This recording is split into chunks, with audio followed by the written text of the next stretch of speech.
Assalamualaikum warahmatullahi wabarakatuh. Nama saya Muhammad Nasir Haji Pejaman Binasi. Nama matrik 1918091. Okay, sebelum kita lebih mendalam tentang tajuk Hakim dan Peguam Syar'i, saya akan menceritakan tentang definisinya. Okay, apa itu Hakim Syar'i? Hakim Syar'i ialah hakim yang dilantik di bawah Seksyen 41/1 dan 42/2 Enakmen Pentadbiran, dan bagi maksud menandatangani apa-apa dokumen mahkamah hendaklah termasuk pendaftar. Okey, seterusnya peguam syar'i. Peguam syar'i ialah seorang peguam yang mewakili anak guamnya dalam kes seperti jenayah, pusaka, wasiat dan lain-lain yang terletak di bawah bidang kuasa mahkamah syariah. Peguam syar'i juga bertindak di mahkamah berasaskan prinsip wakalah bi al-khusumah.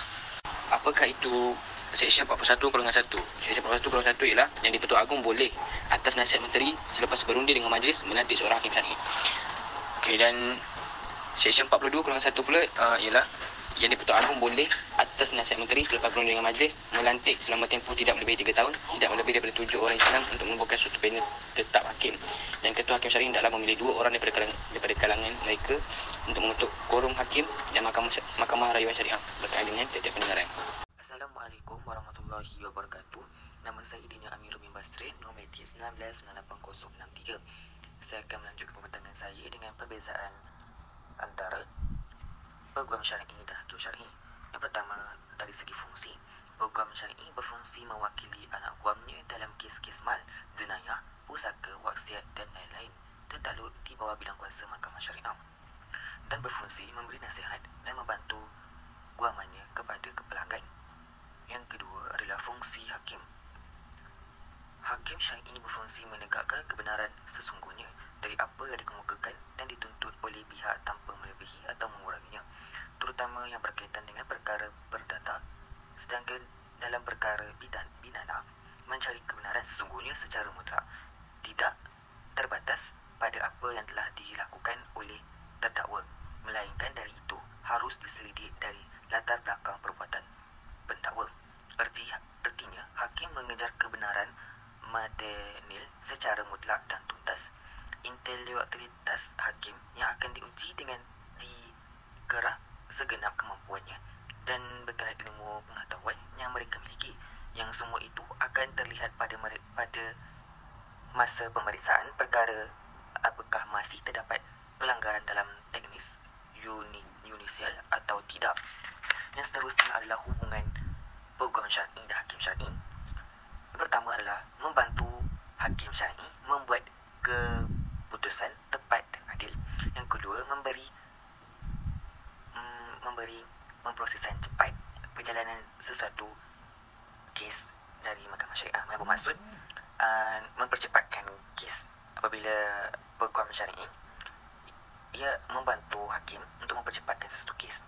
Yang seterusnya adalah, yang nombor 3 adalah tuntutan peguam syar'i dan hakim syar'i. Yang pertama, peguam syar'i. Peguam syar'i mewakili anak guamnya tentang kesarihan, ikrar serta qari'ah dalam pembicaraan. Yang kedua, memberi nasihat, kaunseling kepada anak guamnya, terutama dalam soal hukum hakam. Yang ketiga, sebagai orang tengah atau pendamaian untuk menyelesaikan masalah. Yang keempat, dalam kes jenayah, peguam mewakili OKT untuk mengurangkan hukum dirayu, dikaji semula atau diketepikan. Seterusnya, tuntutan hakim syar'i. Hakim syar'i adalah mempertahankan tata hukum, menetapkan apa yang ditentukan oleh hukum dalam suatu perkara. Dengan demikian, yang menjadi tugas pokoknya adalah menerima, memeriksa, mengendali serta menyelesaikan setiap perkara yang diujukan kepadanya.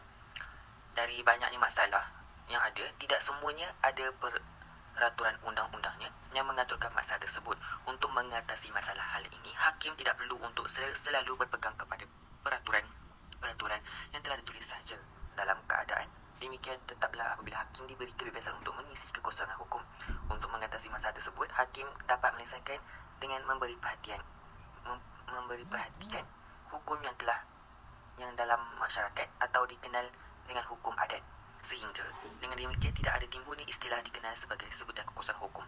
Kewangan hakim untuk melakukan hal demikian ini sesuatu pula dengan apa yang telah ditentukan dalam pasal Assalamualaikum warahmatullahi wabarakatuh. Nama saya Muhammad Faidi bin Hari Anwar. Nombor metrik saya 1918-020. Saya sebagai presenter tentang etika. Yang pertama, peguam syar'i. Etika tentang peguam syar'i, masalahnya ialah tidak komit dengan profesionalnya. Sebagai peguam syar'i, kita perlulah komit kes tersebut dengan profesionalnya supaya orang akan lebih mudah untuk berinteraksi dengan kita apabila kita berkomit dengan lebih profesional. Yang kedua, ada bisnes lain. Sebagai peguam syar'i, kita tak boleh ada bisnes lain sebab nanti kita tak boleh fokus dengan kes. So kita akan lebih fokus dengan bisnes. So dekat sini akan menyusahkan orang lain untuk berjumpa kita ataupun nak tahu apa yang berlaku, apa yang telah kita sampaikan di mahkamah. Okay. Yang ketiga, lebih sibuk dengan politik dengan atau NGO. Kita sebagai peguam syar'i tidak boleh join atau sertai politik dengan NGO. Kerana politik dengan NGO ni banyak buat program-program lawatan tersebut yang luar daripada masa mahkamah. So kalau kita join politik dengan NGO ni akan membazirkan waktu-waktu kita di luar sana lah. Sepatutnya kita sebagai peguam syar'i, kita kena komit dengan dengan mahkamah lah supaya kes tu tak tertangguh. Lepas tu yang keempat, terlalu tamat kes. Salah satunya sebagai peguam syar'i, kita tak boleh nak tamat kes. Kita kena fokus pada satu. Contoh kalau kita dah dapat satu kes, lepas tu ada kes lain pula, kita nak juga ambil kes tu. So kita sebagai peguam syar'i, kita tak boleh ambil. Kita kena fokus pada kes yang pertama supaya kes tu berjalan dengan cantik, mengikut flow dia. Supaya kes tu tak tertangguh. Kalau kita fokus banyak kes akan tertangguh. Okey? Okey, yang seterusnya, sebagai hakim syar'i, dia mesti ada kod etika dia di dalam mahkamah dan di luar mahkamah. So saya akan terangkan sedikit kod etika hakim syar'i di luar mahkamah dan dalam mahkamah.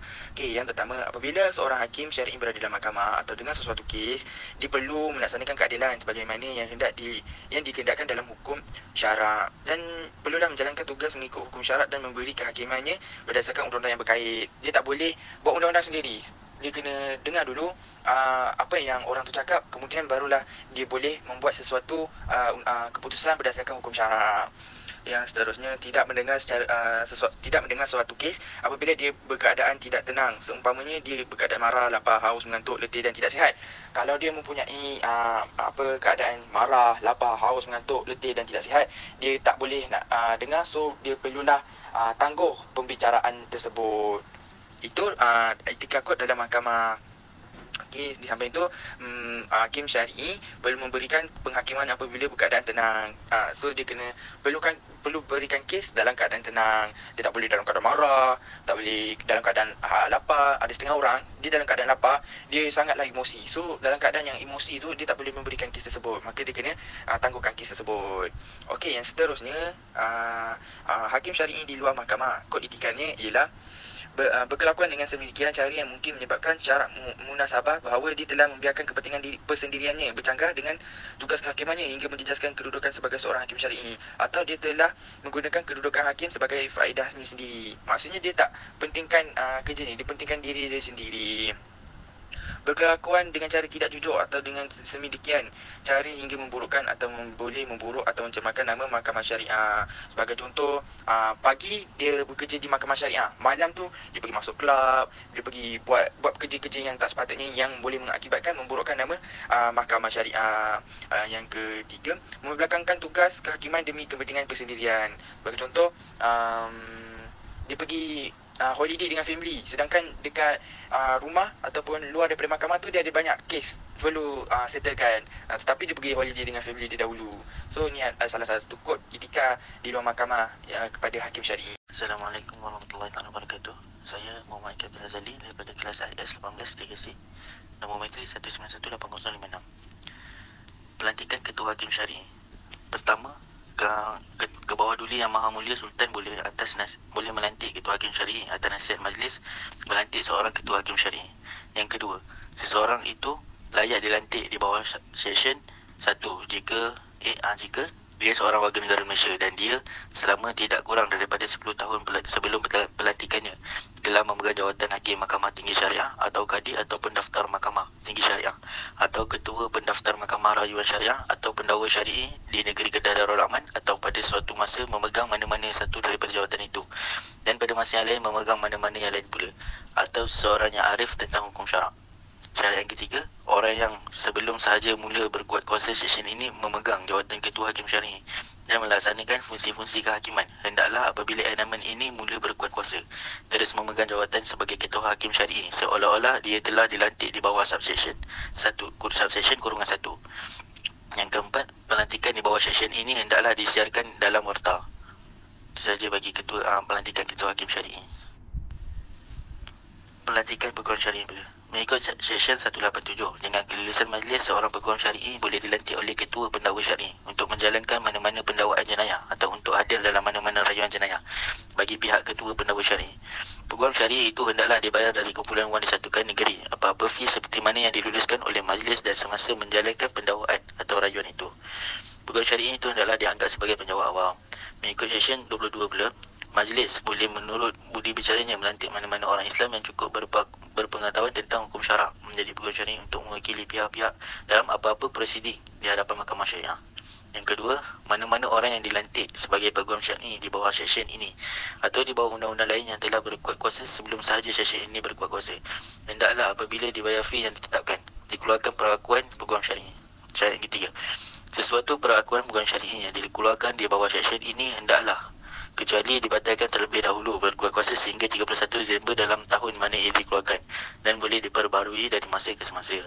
Yang keempat, walau apa-apa pun jua yang terkandung dalam mana-mana undang-undang bertulis lain, tidak seorang pun selain daripada peguam syar'i yang mempunyai perakuan peguam syar'i yang sah berhak hadir dalam mana-mana mahkamah syariah bagi mana-mana pihak kepada apa-apa prosiding di hadapannya. Syarat yang kelima, walau apa-apa pun jua yang terkandung dalam mana-mana undang-undang bertulis, majlis boleh atas budi bicaranya membatalkan pelantikannya. Mana-mana orang sebagai peguam syar'i sekiranya majlis berpendapat bahawa orang itu tidak lagi layak atau sesuai atau gagal memperbarui perakuan peguam syar'inya di bawah seksyen ini. Yang keenam, majlis boleh dengan kelulusan Kebawah Duli Yang Maha Mulia Sultan membuat kaedah-kaedah seperti berikut. Yang pertama, untuk mengadakan peruntukan bagi prosedur dan kelayakan bagi pelantikan peguam syar'i. Yang kedua, untuk menetapkan fee yang dibayar di bawah seksyen ini. Dan yang ketiga, untuk mengawal dan mengawasi kelakuan peguam syar'i. Dan yang ketujuh, yang terakhir, majlis boleh mewakilkan mana-mana kuasanya di bawah seksyen ini kecuali kuasa di bawah subsection _6 kepada mana-mana jawatan kuasa yang dilantik olehnya bagi maksud tersebut. Assalamualaikum warahmatullahi wabarakatuh. Saya Muhammad Alimin Altaf bin Mukhtar 1918057. Baiklah, pelantikan Hakim Syar'i terbagi kepada tiga. Yang pertama, pelantikan Hakim Mahkamah Rayuan Syariah, yang mana di negeri Selangor, Duli Yang Maha Mulia Sultan atau Nasihat Majlis dan Ketua Hakim Syar'i boleh melantik 7 orang Islam untuk membentuk suatu panel tetap Hakim Mahkamah Rayuan Syariah. Yang kedua, seseorang yang dilantik hendaklah memegang jawatan selama 3 tahun dan boleh dilantik semula. Yang ketiga, di wilayah persekutuan pula, yang di Pertuan Agong dengan nasihat menteri selepas berunding dengan majlis boleh melantik tidak lebih daripada 7 orang Islam untuk membentuk Karung Hakim Mahkamah Syariah berkenaan dengan tiap pendengaran kes. Yang keempat, setiap pelantikan akan berjalan selama tidak lebih dari 3 tahun dan hendaklah disiarkan dalam warta. Untuk pelantikan Hakim Mahkamah Tinggi Syariah, yang pertama, seorang warga negara. Yang kedua, tidak kurang dari 10 tahun sebelum pelantikannya telah memegang jawatan Hakim Mahkamah Rendah, Kadi, Pendaftar atau Pendakwa Syar'i sesuatu negeri atau pegawai syariah dalam skim perkhidmatan awam am persekutuan atau negeri pada masa yang sama atau salah satu daripadanya. Yang ketiga, tidak kurang dari 10 tahun sebelum pelantikannya telah menjadi peguam syar'i sesuatu negeri atau suatu masa sebelum itu di mana-mana negeri. Yang ketiga, untuk pelantikan Hakim Mahkamah Rendah Syariah. Yang pertama, di negeri Selangor, Duli Yang Maha Mulia Sultan atas nasihat Ketua Hakim Syar'i boleh melantik daripada kalangan anggota Perkhidmatan Awam Am Negeri atau Perkhidmatan Persekutuan. Yang kedua, bagi wilayah persekutuan, yang Duli Pertuan Agong atas syur Ketua Hakim Syar'i boleh melantik daripada kalangan anggota Perkhidmatan Awam Am Persekutuan ke jawatan tersebut.